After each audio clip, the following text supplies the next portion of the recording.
Olá, pessoal, sejam muito bem-vindos e bem-vindas ao segundo dia do nosso evento 100% online e 100% gratuito, Semana do Mercado Imobiliário da SN Construtora. Um evento que foi totalmente pensado para entregar um conteúdo de valor a você e que vai realmente transformar a sua relação com o mercado imobiliário. Se você perdeu a estreia do primeiro dia com o nosso webinar sobre financiamento imobiliário, o link do vídeo está disponível aqui na descrição. Então assiste o nosso encontro de hoje e depois pode ir lá maratonar de onde você estiver e quando você quiser. E eu já adianto que está rolando o nosso mega desconto para quem deseja investir no Firenze Residencial, o novo empreendimento da SN Construtora que foi pensado exclusivamente para o novo modelo de moradia que hoje está em alta aqui em Lavras. Já adianto para vocês que não é pouca coisa não, gente, é desconto de verdade. Então, continua aqui com a gente que vamos liberar o link do desconto para vocês. Então, não vou me estender mais, eu vou chamar o nosso convidado especialista do dia para bater um papo com a gente sobre as tendências de moradia do mercado imobiliário. Ele que é arquiteto de formação, possui MBA em gerenciamento de obras, tecnologia e construção civil, já foi coordenador de cursos de graduação na área de arquitetura, hoje atua como empresário das suas 7 empresas. E aqui em Lavras está à frente do escritório de arquitetura Young Arquitetura Criativa. Rodolfo, eu queria que você comentasse um pouquinho para a gente, com base na sua experiência mesmo em arquitetura e o mercado imobiliário. Quais mudanças aconteceram entre esses 2 anos que a gente viveu, que foram 2 anos totalmente atípicos, na vida de todo mundo? Teve mudanças positivas, mudanças negativas, entre esses 2 segmentos. O que mudou? Eu venho do mercado de São Paulo. Eu fui contratado por uma imobiliária por ser arquiteto, eu não tinha experiência no mercado imobiliário, acabei virando corretor de imóveis, e eu participei muito de processos de formatação de negócios. Então, eu acabei utilizando o meu know-how como arquiteto para um direcionamento imobiliário e sempre tentando trazer as coisas que eu vinha aprendendo. Então, acho que foi um puta do diferencial, foi uma das coisas que me destacou lá na empresa que eu trabalhei, que era trazer um pouquinho desse senso crítico de o que é bom, o que não é bom, se cabe para aquele público. Então, a gente mesclava comercial, venda, com marketing, experiência e o conhecimento que eu tinha de arquitetura. Quando eu vim para Lavras, eu já vim para entrar no ramo da arquitetura e da construção civil. Eu sou um arquiteto que sabe projetar, mas que gosta muito mais da obra, eu gosto do canteiro, eu gosto da gestão de pessoa, da confusão. E no meio desse caminho eu tive uma passagem pela Unilavras e fui coordenador e professor do curso de arquitetura e urbanismo de lá. E eu acho que eu carrego dessa experiência como um todo uma surpresa positiva, que foi chegar em Lavras e encontrar um canteiro de obras, a cidade extremamente aquecida, extremamente movimentada. Eu acho que muito se deve à própria cidade, Lavras em si é um polo, recebe, se eu não me engano, aí quase 17 cidades vizinhas que vêm comprar por aqui, que levam Lavras como referência. E além disso, tem a UFLA, que é uma enorme e gigantesca benfeitoria para a nossa cidade. Ela movimentaria sozinha a cidade e a gente é conhecido como um polo universitário também. E aí, junto da UFLA, tem a Unilavras, que tem uma proporção gigantesca no meio dessa conta. Eu acho que as particulares de Lavras ajudam e contribuem bastante para elevar o nome da cidade como um polo universitário. E toda essa reviravolta que eu estou falando aí da cidade, que ela promove, acaba aquecendo o mercado. Então, está sempre precisando de coisa nova, está sempre precisando de mais moradia. Então, vive vindo professor para cá, estudante para cá. A exigência da galera acaba mudando por ser uma cabeça mais jovem. Então, está sempre querendo coisa nova. E aí o mercado gira e ele continua aquecido. E falando aí dos últimos 2 anos, a gente entrou numa pandemia ano passado, acho que todo mundo esperou que ia ter uma retração econômica, só que aí a gente colocou as pessoas dentro de casa e todo mundo olhando para o teto, para o chão, para a parede, vendo defeito e pensando a respeito da qualidade de vida que elas tinham, e essa vontade de melhorar e consequente transformação do nosso estilo de vida motivou as pessoas a aquecerem o mercado da construção civil em contrapartida do restante do mercado. Então, num momento de crise aí, que todo mundo ficou muito preocupado, acho que o mercado da construção civil, ele continuou aquecido, ele, em alguns lugares, acho que aqueceu ainda mais do que o esperado, e quem trabalhava nesse mercado, como a gente, que tem 90% das minhas empresas são com foco na construção civil, então a gente dobrou, triplicou de trabalho. Tem o lado negativo, né, da pandemia, trouxe uma insegurança muito grande financeira, trouxe algumas preocupações, obrigou todo mundo a se mobilizar com algumas questões operacionais diferentes do que era comum, mas, por outro lado, manteve-se aquecido, os empregos continuaram, as pessoas estão trabalhando bastante, a gente tem muito cliente, e estamos oportunizando a reflexão sobre os espaços, né? E eu acho isso extremamente importante, que é um pouco do assunto que nós vamos lidar hoje, que é de tendência, é isso, a informação está cada vez mais na mesa, está cada vez mais na nossa mão, a gente tem que tirar proveito disso. Exatamente. E aí, você foi coordenador do curso de Arquitetura e Urbanismo aqui da Unilavras, né, que é uma instituição aqui de Lavras. Queria que você comentasse um pouquinho da articulação entre essa área, né, da arquitetura e urbanismo com a construção civil e os imóveis, assim, né? Eu sei que existe uma questão social envolvida nisso, né? Eu acho que aí na faculdade a gente conversa de tudo, né? E no Brasil não tem essa separação de urbanismo e arquitetura. É sempre um curso só, justamente porque não dá para falar do macro sem falar do micro e também não dá para falar do micro sem levar em consideração o macro. Então, acho que a grande diferença é que a arquitetura a gente está trabalhando a edificação em si e tudo que ela promove dentro dela, e o urbanismo é esse conjunto, não só de edificações, mas de movimento, de pessoas. A gente vai avaliar a comunidade ou a gente vai avaliar a cidade, enfim, a gente vai cada vez mais saindo do micro para o macro para olhar como o todo funciona, e aí com certeza agregando esses valores que você citou, sociais, ambientais, culturais, econômicos, políticos. Então, quando a gente fala de urbanismo, a gente tem que levar tudo isso em consideração. E aí é uma opinião minha, eu acredito que mesmo numa arquitetura, mesmo numa construção civil, se a gente não olhar para o todo, a gente vai estar pecando em algum lado. Então, não existe para mim arquitetura sem urbanismo, não existe urbanismo sem arquitetura, não existe construção pela construção. Eu acho que no final das contas a gente vai estar falando de pessoas e de planeta, enfim. O pensamento é sempre, o micro para mim é a pessoa, tá? E o macro para mim é os impactos que essa pessoa está causando no mundo. Então, essa é a discussão para mim em todo e qualquer projeto. Bacana.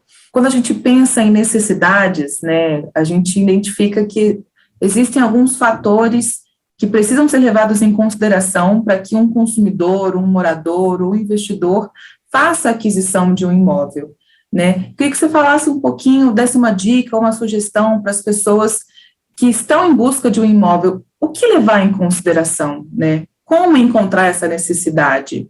Quando a gente montou a Yang, a ideia era atender o cliente. Então, a gente trouxe isso muito forte na nossa essência. Como que a gente consegue atender dores de mercado?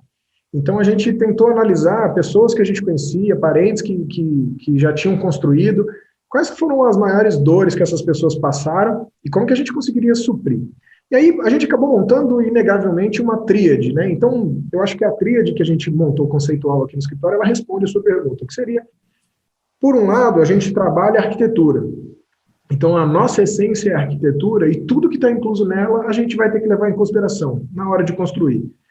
E aí, cara, não interessa se é residencial, se é comercial, e no residencial acho que ela fica muito mais latente porque é a nossa vida pessoal, é a vida da nossa família, então isso aflora com muita intensidade, a gente vivencia muito mais a edificação, o ambiente, o espaço. Então, quando a gente for falar de arquitetura, a gente tem que falar de fluxo, a gente tem que falar de funcionalidade, a gente tem que falar de estética, então tem que funcionar, basicamente, assim, o projeto. Quando ele for concebido, quando ele virar uma obra, ele começar a ser utilizado, ele tem que funcionar, não pode ter reclamação no dia a dia. É lógico que não dá para agradar todo mundo, mas, de um modo geral, ele tem que ser pensado para resolver o máximo de problemas que serão futuramente gerados naquela construção. Então, isso é arquitetura. E aí entra acústica, entra luminotécnica, térmica, enfim, a gente vai discutir bastante coisa dentro de arquitetura. Do outro lado, a gente tem o cliente, né, com seus desejos, com seus sonhos, de vez em quando com as suas maluquices, né? Então, a gente precisa ouvir. E aí eu acho que é grande parte do papel do arquiteto escutar, e vou dar uma devolutiva de experiência, de expertise, de know-how. E aí essa junção, para mim, é o resultado da arquitetura bem feita, sabe? É você conseguir escutar, você conseguir decifrar nas entrelinhas o que o seu cliente está tentando dizer e vir com toda uma gama de conhecimentos gerais e aplicá-los na resolução desse problema. E aí a gente tem o terceiro pé dessa tríade, que eu considero que são as localidades, né? Então, tem algumas especificidades de cada projeto, que é o que vai ou engessar ou abrir o horizonte dele. Então, por exemplo, a gente tem uma legislação vigente, que ela precisa ser respeitada. Nós vamos ter alguns aspectos culturais locais, então a própria cultura do local, ele direciona o tipo de arquitetura, o tipo de formatação de espaço. E eu coloco como localidade também a realidade, o custo daquela pessoa, né, a pretensão de investimento que ela tem naquele projeto.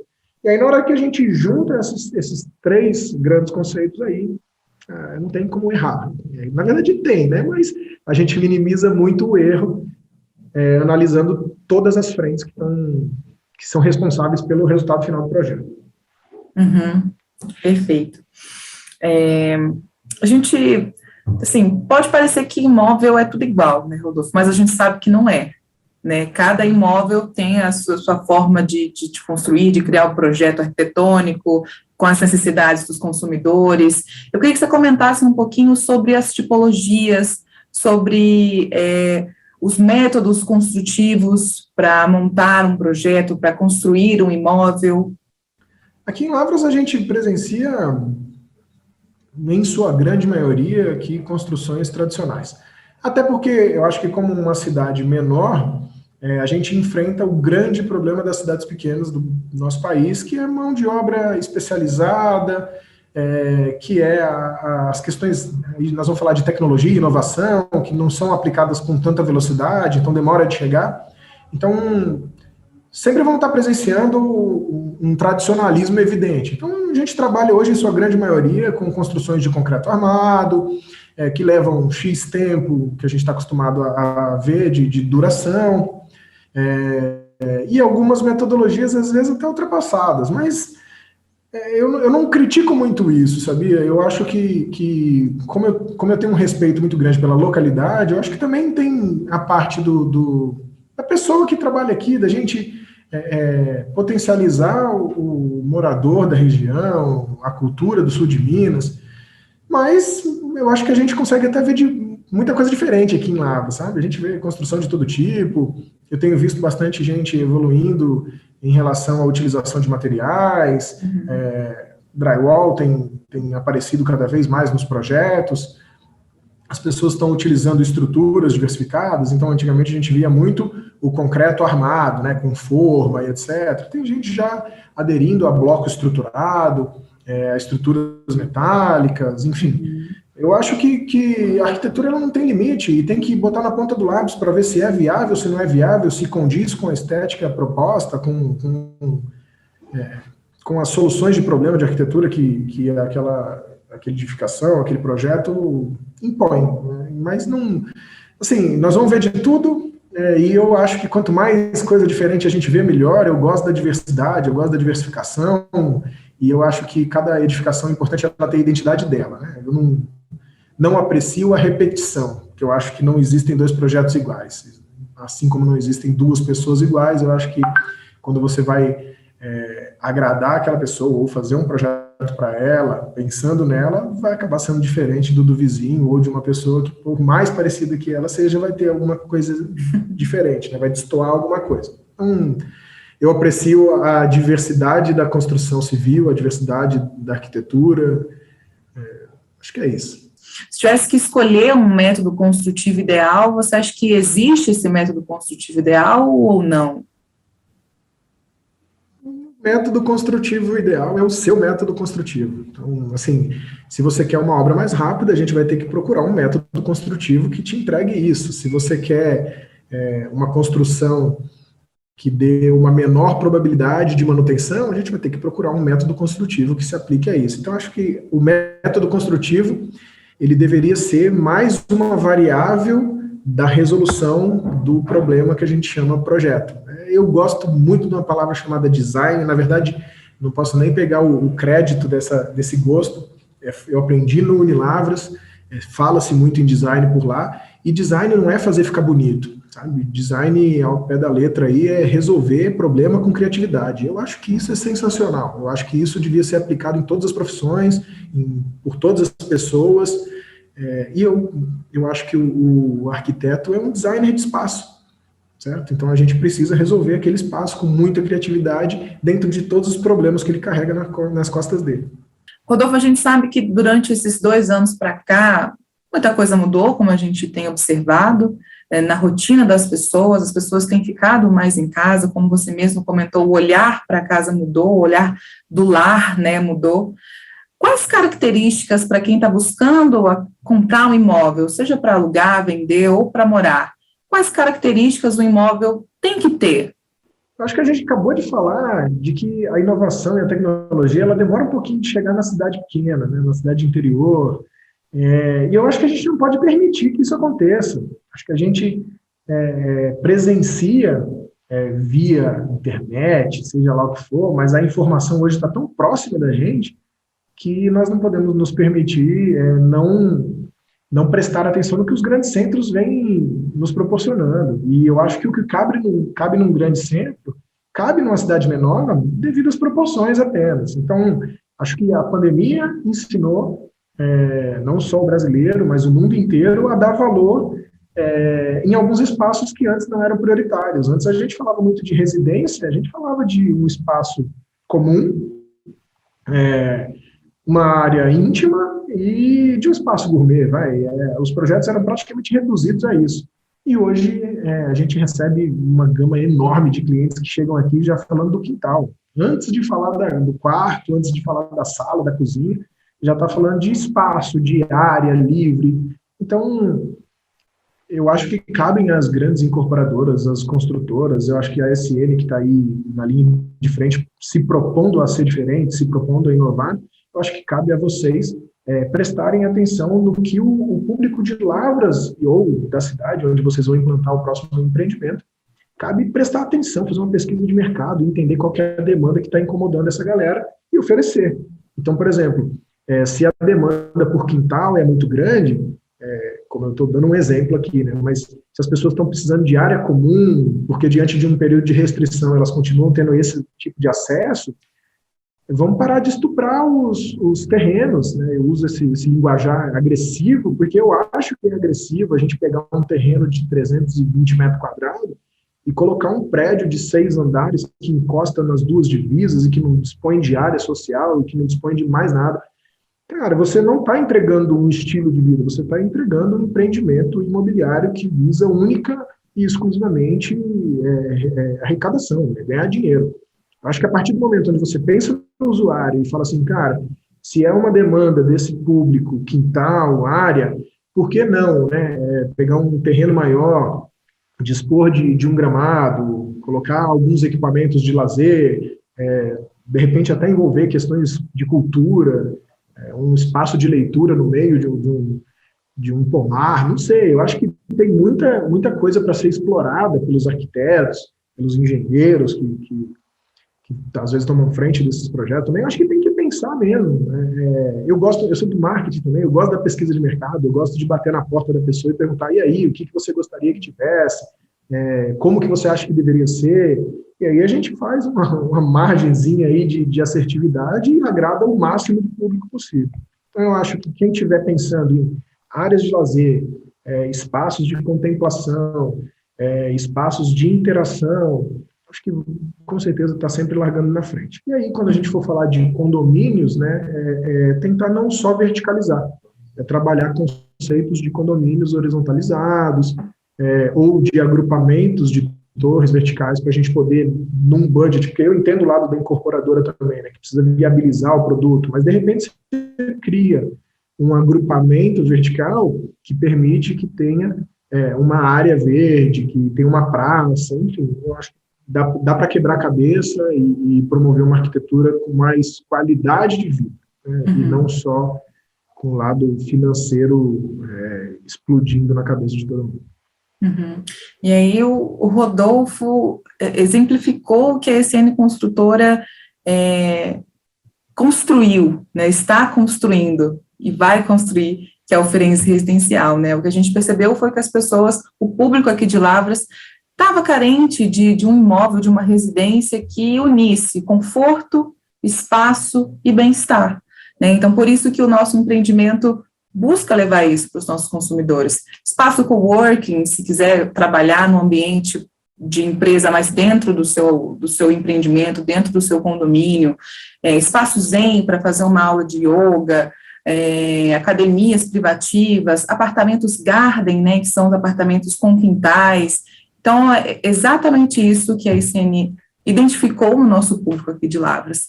E aí, Rodolfo, para a gente fechar assim, com chave de ouro, queria que você falasse um pouquinho da tendência de moradia. O que é essa tendência de moradia? Eu acho que tendência é olhar para quem está vindo. Então, acho que nós estamos presenciando uma evolução em todos os sentidos. Acho que não é só na arquitetura, não. As pessoas estão se preocupando mais e analisando mais antes de comprar. Então, eu acho que tem uma tendência, aí respondendo a sua pergunta, a espaços otimizados, a utilização de espaços coringa para não ter um desprendimento de área tão grande para um ambiente onde você utiliza uma vez na semana, 2 vezes no mês. Então, eu acho que isso, com certeza, é uma tendência. Os espaços compactos, feitos com inteligência, garantindo a permanência do conforto, eu acho que isso não é tendência, isso é inteligência.